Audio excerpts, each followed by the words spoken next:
Qidi Tech, Qidi Tech, Chitty Tech, Kitty Tech. I don't know how you say the name, but I've got one.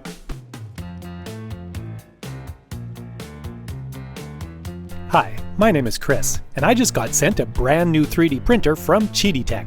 And that is how you say their name, because I asked. I get a lot of requests to review 3D printers, and usually I say no, but this one kind of intrigued me, and you'll see why as we go along. But for now, I've just got to get this thing into my studio without re-injuring my back. Also, full disclosure, Qidi Tech sent me this printer for free, but they are not paying me to make this review.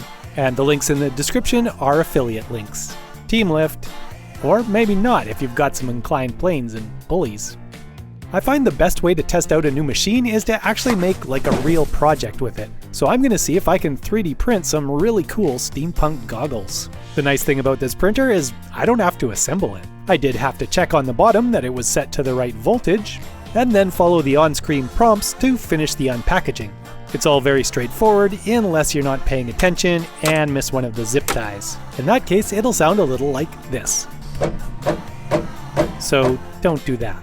Once it's unpacked, it wants to do some bed leveling, which is kind of a hybrid process where you start by setting the height at one point using the old paper under the nozzle technique, and then it happily figures out the rest of the bed leveling for you. It also does a fancy move where it sits there and vibrates for a while. Something to do with figuring out resonant frequencies so it makes better quality prints. Filament spool dry box goes on the back, and boom, we're ready to go. The X+3 comes with a copper hot end installed, but the great thing is they've also included a second hot end with a steel nozzle for more abrasive filaments. I'm going to start off with some PLA, so I'm happy with the nozzle that's in there. Awkwardly feed the filament in from the back of the machine, and it looks like we are good to go. Alright, with the 3D printer ready to go, it's time to start designing. I'm using 3D Coat Print for most of this. It is now a free program, it is very powerful, and I don't really know how to use it. But it's really cool for making things like overlapping plates of metal kind of vibe. What I didn't think about while I was making this all zoomed in is that some of the details I'm making here are really fine, and it's going to be almost impossible for a 3D printer to print them that. But too fine or not, no time to change it, we've got some goggles to make on the Qidi Tech X+3, or as my daughter likes to call it, the X-3. The X+3 comes with its own slicing software, which I will use for this project. We'll start with something simple like this piece, which I call the mothership, and we'll print it out of an easy-to-print filament like PLA. And this is where things start to get interesting. The default speed setting for PLA is 350 millimeters per second, which happens to be at least 3 times faster than I would normally print PLA on my other printers. There are some other interesting features which I will have to check out later. But for now, I'm going to send this G-code wirelessly through the air from my computer to the printer. I found my wirelessly transmitted file, waited for the picture to show up. You can do it, little picture. Good job. And then I started printing. Now if you're thinking this footage is sped up, it's not. That's actually how fast the printer's going. Here, have a listen.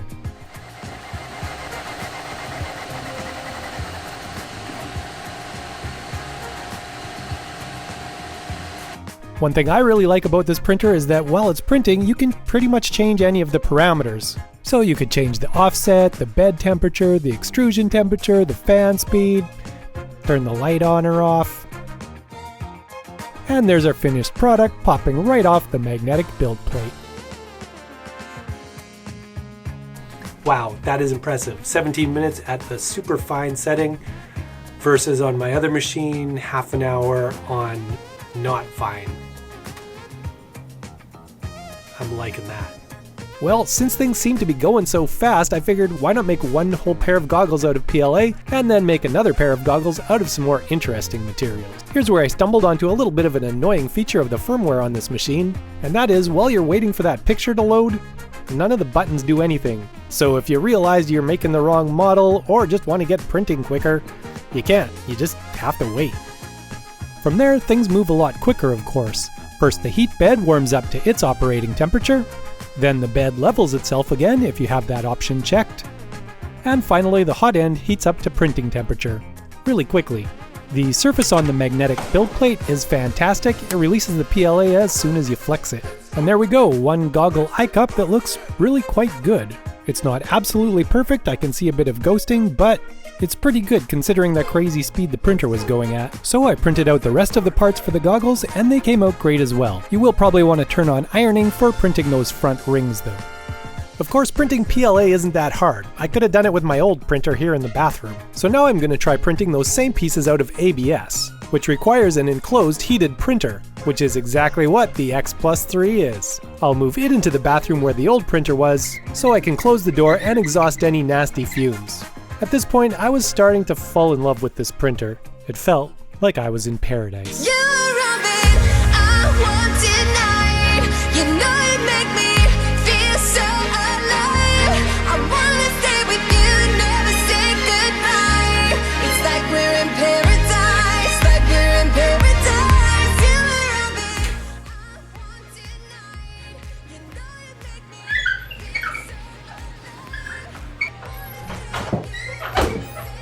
Alright, back to work. Let's switch our filament to ABS, which isn't actually that easy because the filament holder is located on the back of the printer.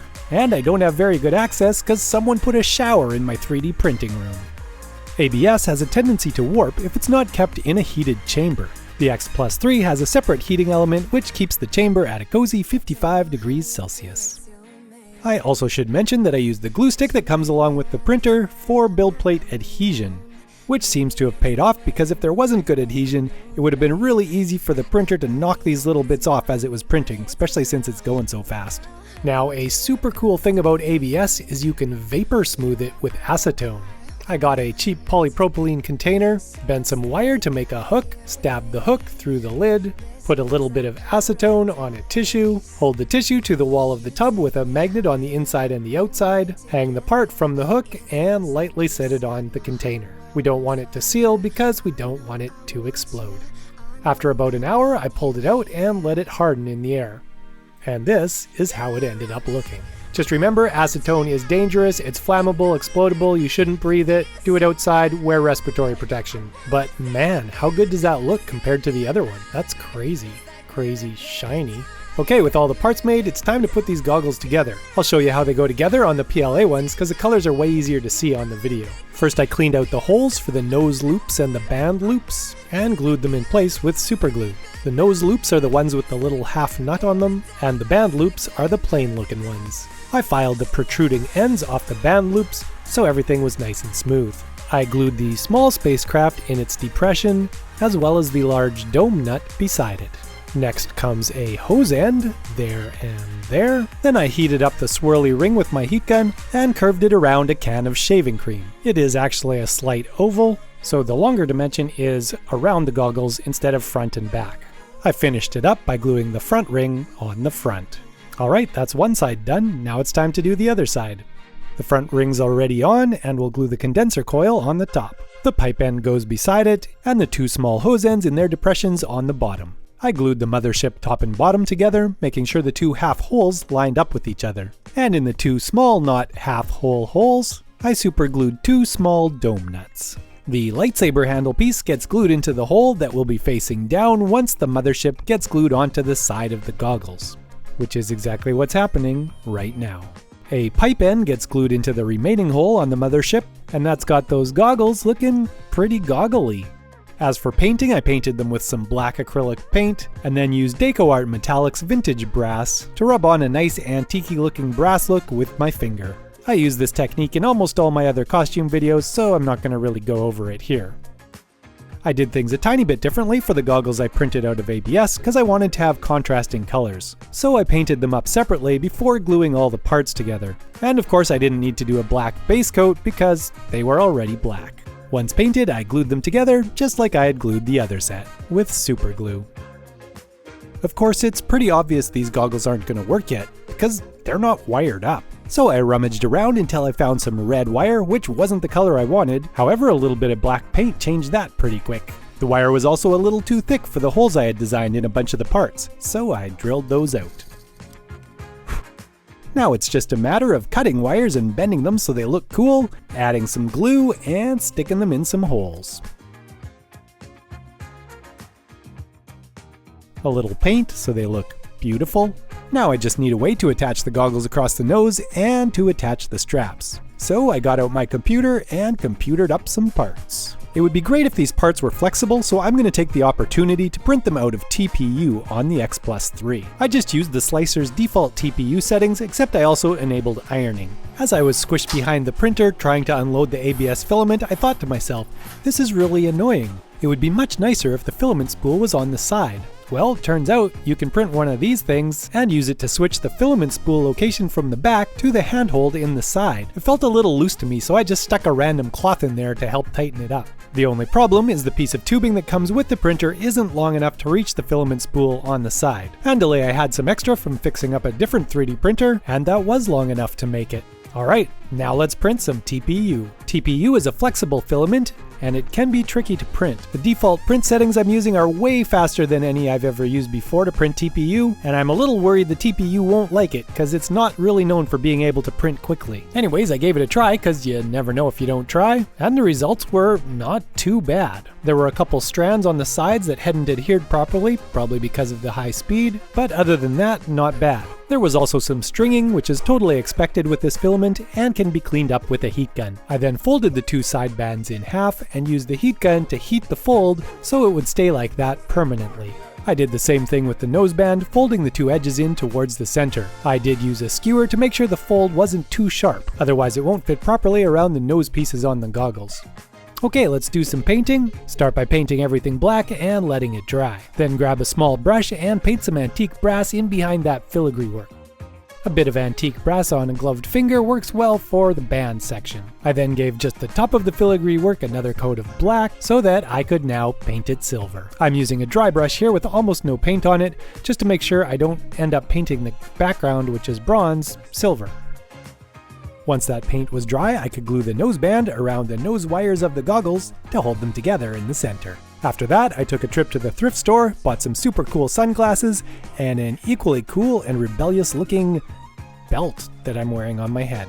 We'll start with the belt and use that for the band of the goggles. I slide my fancy TPU side piece around the band wire on the goggles, cut my belt at the right angle so it's not going to stick out awkwardly, and glue it in place with some super glue. I found the largest top hat I was likely to wear these goggles on, and cut the belt to the right size. If you're still wearing your sunglasses, now's a good time to take them off so you can see. Rip them apart, put some tape on them to protect the lenses, trace a circle onto them the same size as the goggles, grab your jeweler's saw and cut those lenses out. My lenses didn't fit in as perfectly as I'd hoped, so I spent some quality time with them filing them down. Pretty soon, perfect. Once I was happy with the lenses, I just put a little dab of hot glue in a couple places from behind to make sure they didn't fall out. And that is it.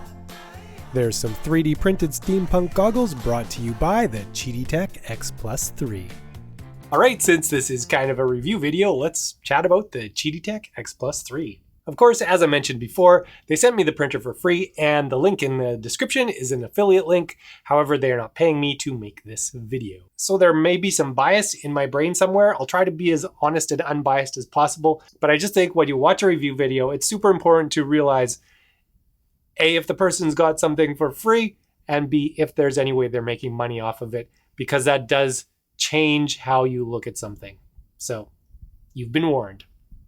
I'm still going to try and be honest. Also realize that I've only used this printer for about a week, and these two sets of goggles are pretty much the extent of everything I've printed on it. I haven't printed any big, long projects, so there might be issues that arise when you print something that takes a lot longer, creates more heat, all that kind of stuff. Just be aware, it's a limited perspective that I have. Anyways, I think there's a lot to like about the Qidi X Plus 3. I love the magnetic build plate, and whatever surface is on there is fantastic. It works great with PLA, ABS, TPU. I did use glue stick on the ABS and TPU. The PLA is awesome. Once it cools and you just flex it a little bit, it all pops off. I haven't needed to use any kind of force to get any of the prints off the build plate, and they've all stayed stuck on as well for the printing. So I'm really happy with that. Super nice to be able to just pull it off, take your prints off, and pop it back onto the printer. Not to mention that it's also a very generous 280 by 280 millimeter size, bigger than any of my other printer build plates. So that's really nice when you want to make like a long strap or something like that. You at least have a little more area you can do it in.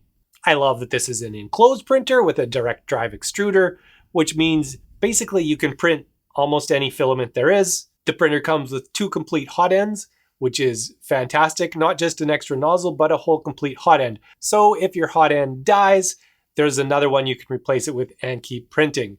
I would like to know if there are generic nozzles that are compatible with the nozzles there. I haven't checked that out at all, so let me know in the comments if you know about that. The firmware on the machine is pretty good. There are some things I didn't like, but I'll get to those later.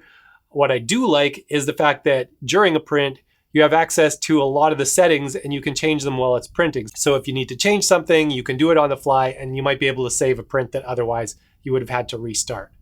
So that's kind of cool. And of course, there's the speed. It's fast. It's faster than any printer I've had. Probably, I'm going to say maybe twice as fast-ish on most prints, which the slowness of 3D printing is frankly the most frustrating thing.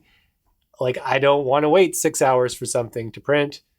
So any extra speed increase is going to be very valuable. And the print quality stays pretty good even at those faster speeds. The quality at those faster speeds was still better than the quality on my other printers at slower speeds. So, you know, that's pretty good.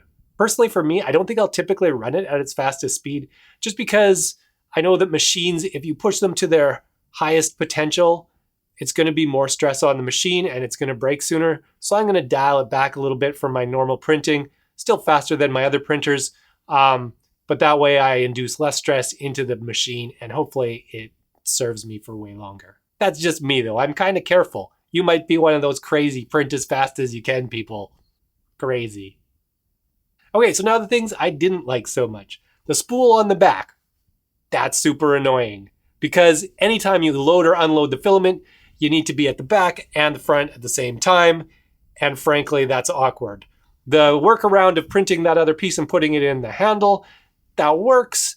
You need an extra piece of tubing and it isn't super solid, so it works, but it would have been nice if they had an option for on the side or on top or something like that that's just easily accessible, especially when you have your printer in a tiny little bathroom.